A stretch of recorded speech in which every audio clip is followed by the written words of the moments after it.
বেন্যাহালে ঘুমোগানে উঠটা দুয়ার দ্বারে বইছিলাম, হঠাৎ করে ঘরের মধ্যে কোনো মায়ে ডাক দিয়ে কয়, এ খাবি?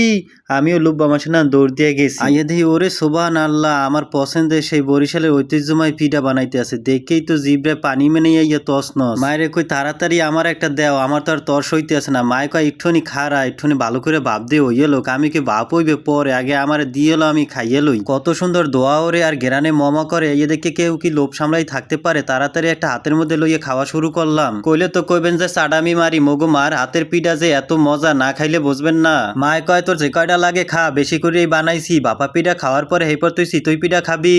দেখছেন আমার মায় চিতই পিঠা কেমনে বানাইছে, বরিশালে মাইয়াগো মতো একসে দপদপ করে। মায় কয় তোর পেট ভরিয়ে খাওয়া হইলে আমাগো উড়ানে দেখ কতগুলা নারাকুডা আছে, তোর বাহে একলা নিতে পারবে না, একটু লইয়া যা। নারাকুডার আডা মাথায় লইয়া আডি আর মনে মনে কই এর লেগে কি বেন্যালে এত আদর যত্ন করিয়া পিঠা বানাই খাওয়াইছিলে।